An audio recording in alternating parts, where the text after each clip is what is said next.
There is a deal in history so lopsided it sounds like a joke.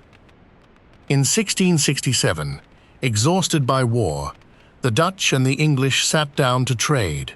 On the table were two islands. One was a swampy, half-built little trading post on the far side of the Atlantic, a place of muddy streets and uncertain future, called Manhattan.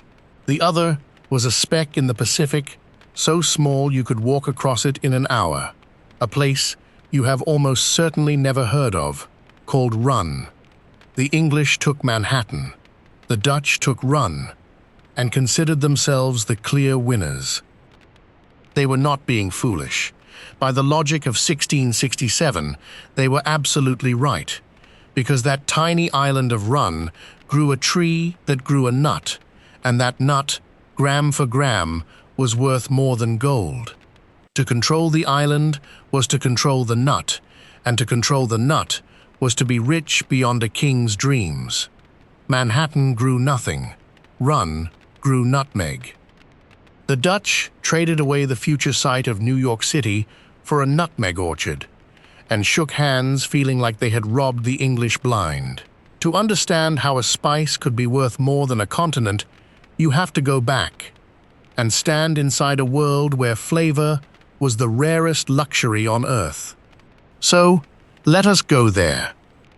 It is 1600, and you are a sailor, 2 years out from a port in Europe, somewhere in the black belly of a wooden ship. Almost everything around you is slowly rotting. The rope, the biscuit, the water, your own gums. The sea eats everything.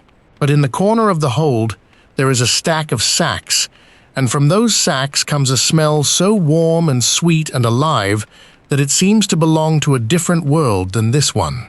You have been forbidden to touch them, and you understand why, because you have been told what they are worth. The dried berries in those sacks will sell, back home, for a sum you could not earn in a lifetime of sailing. A single handful could buy you a house. A sackful could buy you a street. Now, why? Why would anyone pay a fortune for a dried seed? To understand that, you have to understand a world with no way to keep food, no way to hide the taste of meat on the turn, and no flavor in the daily diet beyond salt and smoke. For most people in history, food was a gray, monotonous business of bread, porridge, and whatever could be preserved before it rotted. And then, into that gray world, came flavors from the other side of the earth that seemed almost supernatural. Pepper that lit the tongue, cinnamon that smelled of somewhere holy, cloves, ginger, and nutmeg, warm, sweet, strange. To a medieval European, these were not seasonings. They were closer to magic, or medicine, or wealth made edible. Spices became the way the rich showed they were rich. A wealthy host would spice his food far beyond taste, simply to display that he could afford to. Pepper was counted out corn by corn and used, at times, like money, to pay rents, taxes, and dowries. To call someone rich, people said they were pepper-heavy. And here was the maddening part, the part that would eventually get thousands of people killed. Nobody in Europe knew where the best of these spices actually came from. The traders who sold them made sure of it.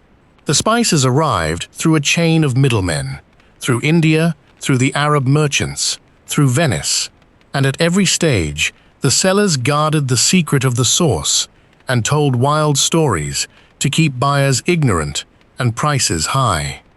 Cinnamon, one Greek writer had been told, was collected from the nests of enormous birds. Somewhere at the far end of that chain of lies was a real place, a tiny cluster of islands where the nutmeg actually grew, and for 200 years, every empire in Europe would tear itself apart trying to find it, and then to own it. Let that sink in for a moment. An entire continent was addicted to a product, paying insane prices for it, and had no idea where it came from. That ignorance had a source, and the source was a monopoly. For centuries, the spice trade flowed along a single, jealously guarded route, from the islands of the east, through Arab and Indian merchants, and finally into the hands of the merchants of Venice, who controlled the European end and grew fabulously wealthy on it. Venice was, in large part, a city built on pepper and cloves. Whoever sat at the end of the spice road held a chokehold on the wealth of a continent.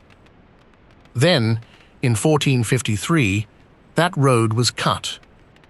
The Ottoman Empire captured Constantinople and tightened its grip on the overland routes between Europe and the East.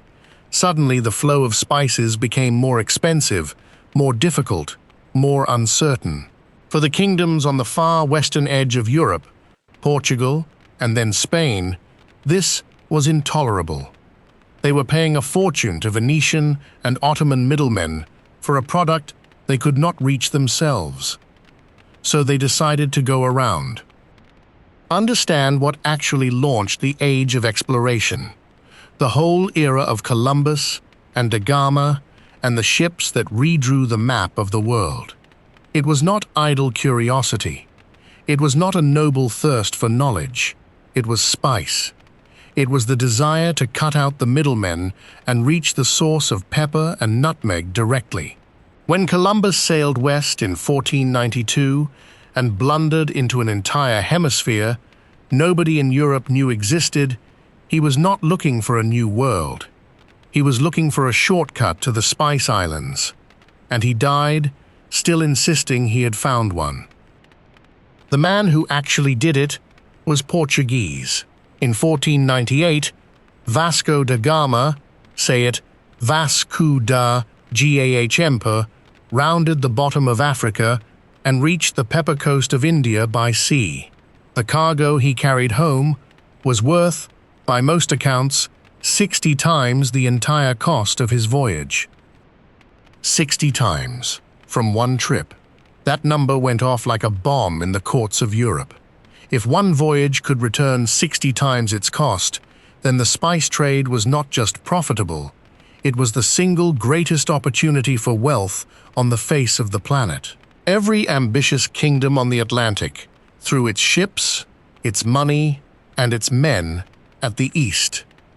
The Portuguese moved first, and moved brutally, seizing trading cities and building fortresses to choke the trade. But they were about to be replaced by something new, something the world had never seen before. Not a king, not a country, a company, and it would turn the spice trade into a machine for genocide. In 1602, a group of Dutch merchants did something that changed the shape of the modern world. They pooled their money and formed a single giant corporation to dominate the spice trade. The Verenigde Oost-Indische Compagnie, the United East India Company, known by its initials, the VOC. It is often called the first modern multinational corporation and the first company to issue shares of stock to the public. But that clean, business school description hides what it actually was. The Dutch government granted this private company the power to wage war, to build forts, to sign treaties, to mint its own money, and to execute people. It was a corporation with an army and a navy. It was permitted by law, and it set its sights on the one prize above all others, a total, absolute, worldwide monopoly on nutmeg. Not a large share of the trade, all of it, every nutmeg on earth, under Dutch control. That was possible for one reason. Nutmeg, at that time, grew in essentially one place in the whole world, a tiny volcanic cluster in the eastern seas called the Banda Islands. 10 small islands. That was the entire global supply of one of the most valuable substances on the planet. Control those few square miles, and you controlled the nutmeg of the world. The problem, from the VOC's point of view, was that people already lived there. The Bandanese were not a primitive people waiting to be discovered. They were seasoned traders who had been selling nutmeg for centuries to Javanese, Malay, Arab, and Chinese merchants, and they had no interest in signing away their only asset to one European buyer at a fixed low price. They would sell to the Dutch, yes, and also to whoever else sailed in offering more. To the VOC, this ordinary act of free trade was intolerable. It was, in their eyes, a breach of contracts the Bandanese did not even accept as binding. The man the VOC sent to solve this problem was named Jan Pieterzoon Koen. Say it, Jan Pieterzoon Koen. And Koen had a philosophy, which he wrote down plainly. He believed there could be no trade without war, and no war without trade. He looked at the Banda Islands, at the people living on top of the world's nutmeg, and he did not see a negotiation. He saw an obstacle. In 1621, he arrived at the Banda Islands with a fleet, soldiers, and hired Japanese mercenaries, and he carried out what can only be described honestly by its real name. Of a population of roughly 15,000 Bandanese, within a matter of months, only around 1,000 remained. The rest were killed, died of starvation and exposure after fleeing into the mountains, or were enslaved and shipped away. The island's leaders, the Orang Kaya, were interrogated, condemned in a sham trial, and beheaded. An entire people, a whole society, was effectively erased from the earth, not in the heat of a battle, as a business decision, to secure a monopoly on a Christmas spice. Koen reported his success back to his employers, and his employers, the directors of the VOC, sitting comfortably in Amsterdam, did not recoil in horror. They rewarded him. With the Bandanese gone, the VOC had its monopoly, and what it did next reveals the cold logic underneath the whole blood-soaked enterprise. The company divided the emptied islands into plantations, handed them to Dutch settlers called perkeneers, say it, per-key-neers, and gave those settlers enslaved people, many shipped in from elsewhere in the region, to do the actual work of growing and harvesting the nutmeg the murdered Bandanese had once tended. The knowledge of how to farm the nutmeg had to be carried in the bodies of the enslaved, because the people who had known it best were dead. And then the VOC did something that tells you everything about the mind of a monopoly. In years when the harvest was too good, when there was too much nutmeg, they burned it. They piled up mountains of the spice that men had died for, the spice worth more than gold, and they set it on fire. They chopped down and uprooted nutmeg and clove trees across every island they did not directly control, to make sure the plant grew nowhere but on their own guarded plantations. Think about the pure, chilling arithmetic of that.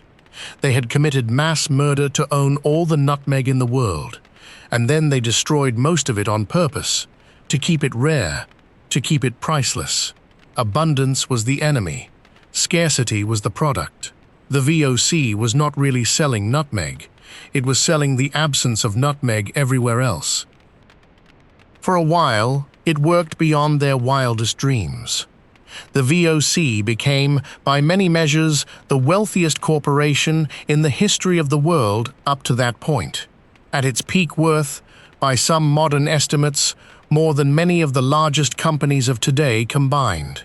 It paid its shareholders enormous dividends, year after year, on a foundation of murder and fire. But a monopoly built on a living plant has a fatal flaw. A plant makes seeds, and seeds can be stolen. The Dutch guarded their nutmeg with obsessive violence. They were said to dust the exported seeds with lime to stop them sprouting, so that no fertile nutmeg could ever take root elsewhere. But it was never going to hold forever. In the 1700s, a determined French official with the almost unbelievable name of Pierre Poivre, Peter Pepper, essentially, smuggled live nutmeg and clove seedlings out of the region and planted them in French colonies. Later, the British would do the same on an industrial scale, carrying nutmeg trees to places like Grenada, which flies a nutmeg on its flag to this day. Once the tree escaped the islands, the spell broke. The monopoly the Bandanese had died for slowly became worthless. And the whole logic of the killing, the idea that this flavor could belong to one owner forever, collapsed into the ordinary, cheap, global commodity sitting in your kitchen right now. Which brings us back to that lopsided deal. The city traded for the nut. Step back into the 17th century, when the nutmeg was still priceless and the killing had secured it. The English, latecomers to the feast, wanted in.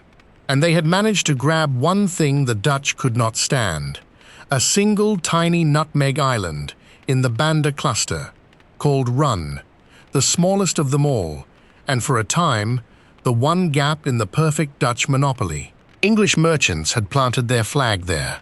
To the VOC, that one little island was an unbearable splinter, the last place on earth growing nutmeg they did not own. For decades, the two nations fought over it, in a series of brutal wars that spanned the globe. And in 1667, at the Treaty of Breda, say it, Breda, they finally settled the accounts. The English gave up their claim to the island of Run, handing the Dutch their flawless, total nutmeg monopoly at last. And in exchange, the Dutch gave the English a new world colony they had seized, a place called New Amsterdam, on an island the local Lenape people called Manhattan. The English renamed it. They called it New York.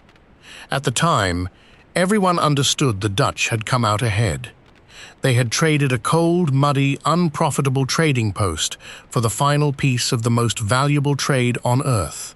It was, by the arithmetic of 1667, a brilliant deal. History, of course, had other plans. Within 2 centuries, the nutmeg monopoly was worthless. The spice, growing cheaply all over the tropical world, and the muddy trading post the Dutch had thrown away had become the financial capital of the planet, the single most valuable piece of real estate on Earth. The Dutch had swapped Manhattan for a nutmeg orchard. It is the greatest illustration in all of history of a simple, brutal truth. No monopoly lasts, and the thing everyone is killing for today is very often worthless tomorrow. The men who ran the VOC were not stupid. They were the sharpest businessmen of their age, and they made, in cold blood and with total confidence, one of the worst trades ever recorded, because they could not imagine a world in which nutmeg was ordinary. That world is the one you live in.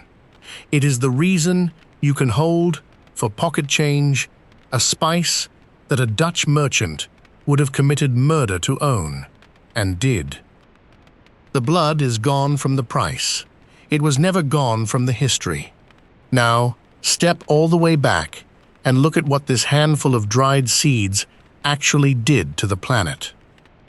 The hunt for spice did not just flavor Europe's food, it redrew the entire map of the world, and it drew it in blood.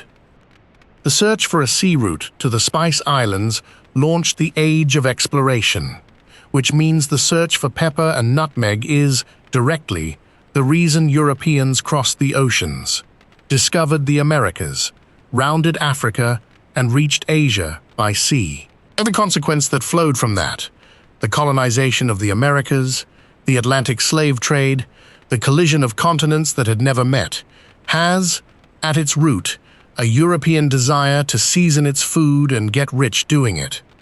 Take that in for a moment.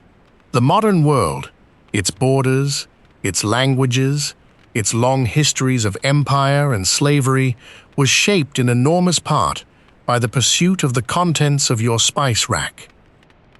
The great trading companies that ran this hunt, the Dutch VOC, the British East India Company, became blueprints for something new in human affairs.